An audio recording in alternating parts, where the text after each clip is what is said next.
This matter who hasn't already spoken?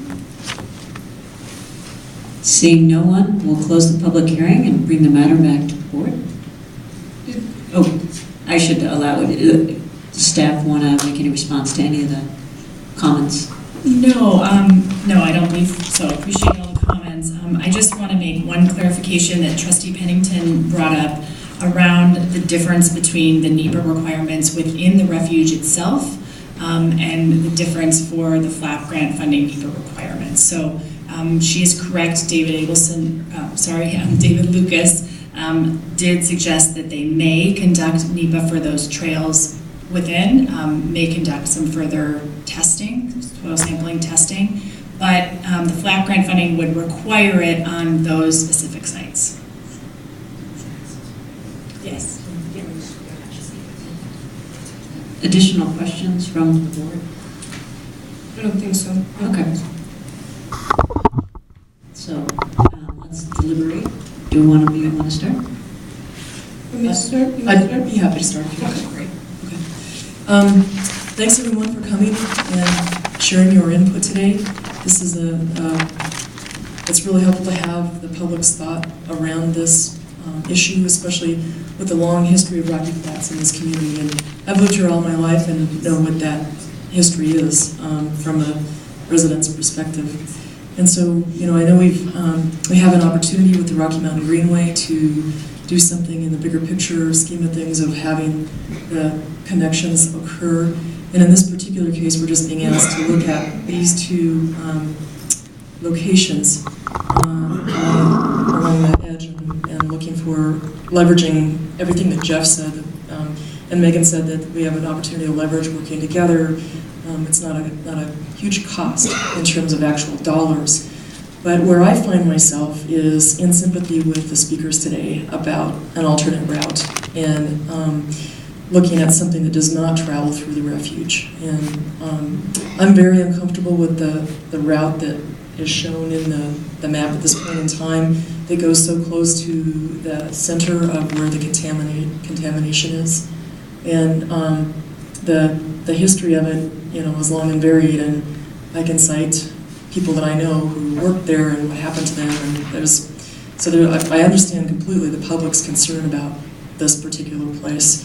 And I know we can't address the #1 site, which affects the Superior folks and what happens there. That is very concerning because of the history of contamination at that specific point. That's not a part of our discussion today, but want to recognize that, completely understand your concern about it. I think there's a lot that we don't know about plutonium, and it's been noted by the speakers that there are long half-lives and lots of issues. So I would be in a place where I would say if the alternate route is not the highest priority, that it would be tough to support this going forward. So those are my thoughts. I wanted to say thanks to everybody for coming in as well. It's always good to hear additional information. And I've been on the Rocky Flats Stewardship Council since I guess I was appointed back in 2012, and hearing a lot of information that comes forward in those meetings, and some of it's concerning, and some of it is, I think our relationship with DOE is not a very good one, and I don't appreciate sometimes their attitude in our discussions with them. And to Lisa's point, we and you have asked many, many times to be able to get additional sampling and additional information, and they have really always kind of gone back to their original, hey, we've been there, done that, we don't need to do it anymore. And I think that it's unrealistic to think that nothing has changed out there since the original testing, or the last testing that's happened. As Mr. Lipsky pointed out, we've had a couple very recent huge weather events, and we know that those kinds of things are only going to continue. The sampling that has happened, that we do get reports on, it does feel feel to me, it's really anecdotal, that there has been an uptick in some of the reportable events that we have seen coming out of the water testing that's happened.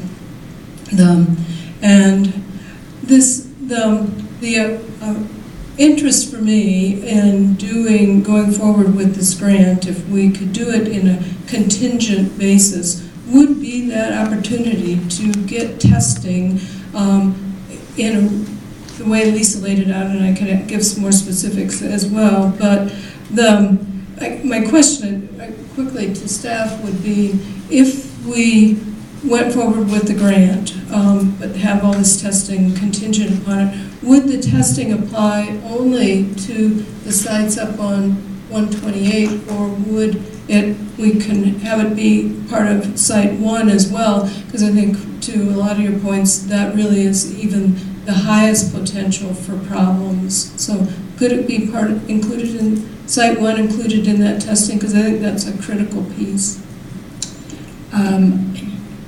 I think our participation is, in terms of financial participation, would be limited to that site, but I think that to Site 2, yes, to the northern site. I think if you would like to request for testing on both sites, I think we could include that in the resolution, and make our participation contingent on seeing the results from that sampling. And I also believe we could look at the actual trail alignment itself, which includes a lot of segments which are on existing roads, but a couple of segments that will require new trail to be built, and could also request sampling occur in those areas, because as Trustee Pennington suggested, U.S. Fish and Wildlife Service said they may do sampling. We could specifically request sampling in those areas. Okay, and I guess maybe we won't be taking any more to public testimony at this point in time, but we can certainly discuss things afterwards. So would it be important to kind of lay out what I thought at this point, what the testing should include? Maybe that would be good. This is my thought. That it should request the NEPA analysis I would want to have it be all 3 access points, and included both the full panel of soil sampling of contaminants, including the full spectrum of chemistry, and including the radionuclide analysis. And that information then our participation in the grant would be contingent upon the results of that analysis, because that would give us information we've been asking for years. And I think that information then could actually, depending on which way it goes, could inform information that we would use when the CERCLA comes up for review. And I think it would be very critical going forward in how it would inform our interaction with the bigger stewardship and the bigger Rocky Flats process. But I also think that at the same time we need to be pursuing that original conceptual alignment around the outside and have a parallel, because I think we need to have that happening too, because I think the alternate idea that people need choices around it, and particularly if we find some contamination that wouldn't make building those crossings, we need to have the other one as well. I think that's it. One other thing we might talk about is the surface of we can make a recommendation to the surface of the trail not be as permeable as the crusher finds, something more on the order of asphalt. Thanks, Deb. Let me just jump in with my comments. I too want to thank everybody for showing up today and giving us your input, and for your ongoing vigilance with regards to all things Rocky Flats. It's important that we have an informed constituency that is continuing to bird dog that issue. So thank you for that. And I appreciate having representatives from our local government allies in the area to also take the time to come speak with us today. And I find myself in agreement with a lot of what's been said in this room, with Deb and Cindy's comments as well. It does seem like while the nexus for this hearing around flat funding is relatively narrow, supporting connections to a trail, I think, implies that Boulder County thinks it's safe to actually walk that trail. And I found myself yesterday going, would I actually take my daughter to go hiking on this trail? No, I wouldn't. I would be concerned. So I do think that we need to be responsible for any trail connections that we're a part of. So I find myself in agreement. It feels like we're sort of in a bifurcated proposal, which is from the Rocky Mountain Greenway side, make sure that we're looking at an alternative alignment that dovetails with the original concept of going around Rocky Flats. I am intrigued with the notion. I feel like we desperately do need more information about sampling at Rocky Flats, just to inform everything, but also to inform this trail alignment, and that making our participation in the grant contingent upon sampling. And I would agree with you, Megan, it should not just be the 3 points of access. It needs to be any new trail construction, because again, we're implying by connecting to any trail alignment that that trail is safe, and it would be irresponsible for us to not actually know if it's safe. So requiring sampling, I think, is a way to help us with that piece of it, and I think that information would be beneficial going forward with all sorts of things. So I would support that idea of that two-pronged proposal. So are we ready for a motion? Do we need a motion now, or we do that when we do the resolution? I think we need to give staff direction. Yeah, I think if you give us direction to draft the resolution, we will, I think we need to have some discussion about what all will be included in the resolution, and then if perhaps there's some parallel correspondence necessary as well with U.S. Fish and Wildlife Service directly. So I think we can talk about what that would look like. But yeah, direction. This gives us some specifics around what you would like to see contained in the resolution and contained in our participation and what our participation would be contingent on. And so I think we can move forward with drafting that and would bring that forward to you in a business meeting in the next 2 weeks. So do you feel like you have enough direction with us without a formal motion, or would you like a formal motion? I think a formal motion.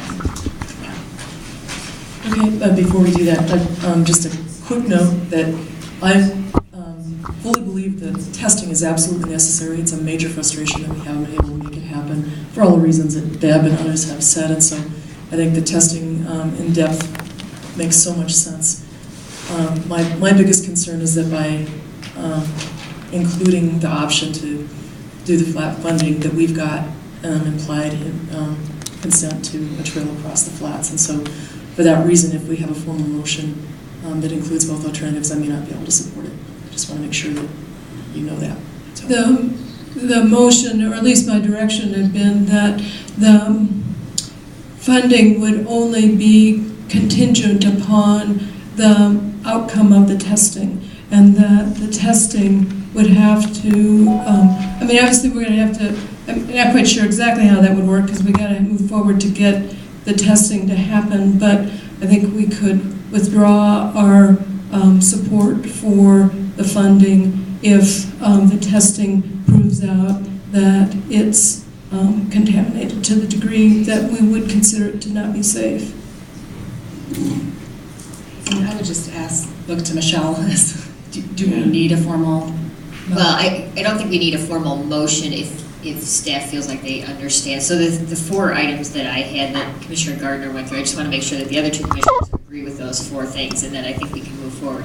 One is the testing, requirement of the testing, and I think we need probably to work on some language about what that would look like, but it would include the full panel, soil sample, and chemical analysis, as well as the radionuclide, I can't say that word very well, panels.